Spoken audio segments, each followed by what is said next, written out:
দর্শক বন্ধুরা, এখন তোমাদের একটা সহজ ও সুন্দর দৃশ্য এঁকে দেখাবো।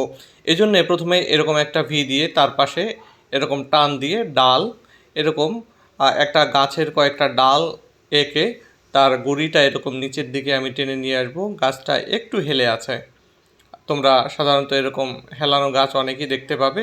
যাই হোক, গাছের একটা ডালের উপরে এরকম করে একটা পাতার গ্রুপ, অন্য আর একটা ডালের উপরে এরকম আর একটা পাতার গ্রুপ দিয়ে তার উপরে একটা মাত্র বড় পাতার গ্রুপ দিয়ে গাছটা আঁকা শেষ করলাম। এবার গাছের নিচে একটা সুন্দর ঘর এঁকে দেব। এই জন্যে ত্রিভুজের উপরের অংশ এঁকে উপরে একটা টান, নিচে আর একটা টান, চালাটা একটু বাইরে বেরিয়ে যাবে, নিচে একটু এঁকে দিয়ে এভাবে চালা এঁকে ফেললাম। এরপরে ভেতর দিয়ে একটা লাইন, তার সঙ্গে নিচের দিকে আর একটা লাইন, দুই পাশে এরকম দুটো লাইন দিয়ে সেই দুটো লাইনকে আবার সংযুক্ত করে দিতে হবে। ঘর পিছনে এভাবেও তার অংশটা এঁকে দিয়ে ঘরের একটু ফাউন্ডেশনের মতো এঁকে দিতে হবে সুন্দর করে।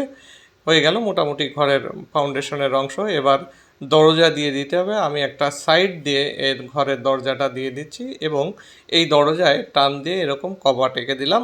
এরপরে একটা জানালা অন্য পাশ দিয়ে আর একটু ছোট্ট দেখা যাবে।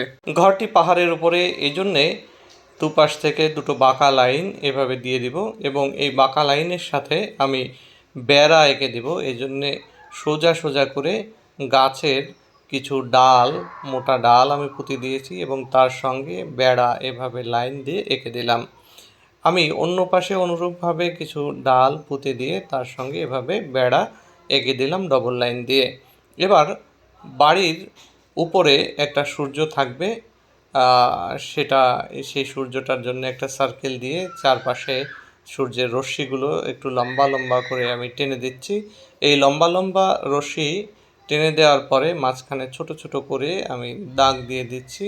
এটা সূর্যের সুন্দর একটা দৃশ্য এবং পরে আকাশে কিছু পাখি আমি এঁকে দিচ্ছি। এরপরে আমি গাছে কয়েকটা জায়গায় এরকম দাগ দিয়ে দিলাম, গাছে এ ধরনের টেক্সচার দেখা যায় এবং বাড়ির সামনে বাঁকা লাইন দিয়ে একটা পথ এভাবে তৈরি করে দিলাম। পথটা সুন্দরভাবে আমার আঁকা হলো এবং বাড়ির সামনেও আমি কিছু বেড়া দিয়ে দিচ্ছি। এরকম ছোট বড় মোটা চিকন বিভিন্ন ধরনের গাছের ডাল পুঁতে দিয়ে আমি সেখানে বেড়াটা এভাবে এঁকে দিলাম। এবার গাছের ডাল অন্য পাশেও এঁকে দিয়ে সেখানে বেড়া এঁকে দিলাম। এবার বাড়ির সামনে ছোট ছোট ফুলের গাছ লাগানোর ঝোপ বা ঝাড় এভাবে এঁকে দিলাম। এবার আমি সুন্দর করে এটাকে রং করব। প্রথমে আমি আকাশে গাঢ় নীল রং দিয়ে দিচ্ছি। এই গাঢ় নীলটা আমি নিজ দিক থেকে দিয়ে দিচ্ছি এবং উপরে আমি হালকা নীল রং বা আকাশি নীল রংটা দিয়ে দেব। এবার আমি হালকা নীল রংটা উপরের দিকটায় ঘষে দিয়ে দিচ্ছি, সূর্যের চারপাশে দিয়ে দিচ্ছি এবং কিন্তু সূর্যের কাছে একেবারে আমি এই রংটা দিলাম না, কারণ সূর্যের পাশে আমি ফাঁকাই রাখছি এবং পরে একটা টিস্যু পেপার দিয়ে ঘষে আকাশটা কমপ্লিট করে দিলাম। এবার আকাশে সূর্যের আমি লাল রং দিয়ে দিচ্ছি, তোমরা কমলা বা হলুদও দিতে পারো। এবার গাছের পাতায় যে গ্রুপ রয়েছে তার নিচের অংশগুলোতে প্রত্যেকটা গ্রুপের নিচে এই গাঢ় সবুজ কালার আমি সুন্দর করে গাঢ় করে দিয়ে দিচ্ছি। এর উপরের জায়গাগুলোতে আমি হালকা সবুজ কালার দিয়ে দেব। আমি এবার হালকা সবুজ কালার দিয়ে দিচ্ছি। দেখো এখানে লাইট এবং শেডের যে কত সুন্দর একটা কাজ হচ্ছে।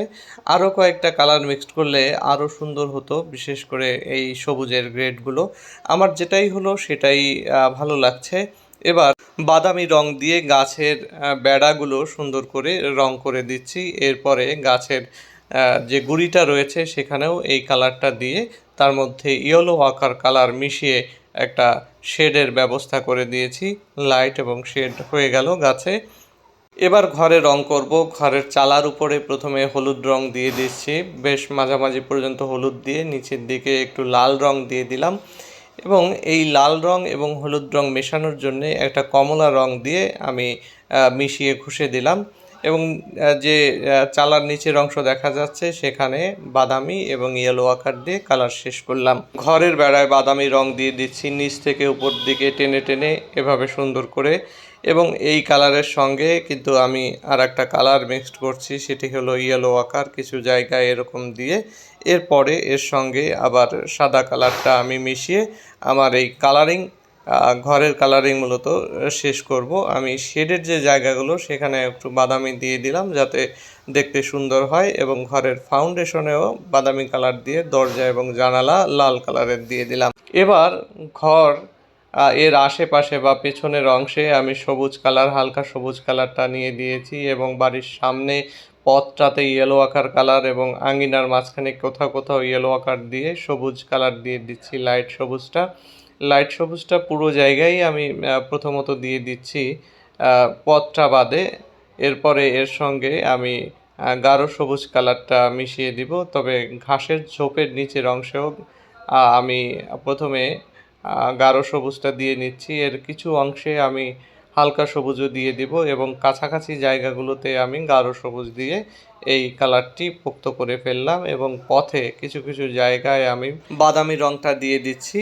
এরপরে বেড়ায়ও বাদামি রং করে দিলাম।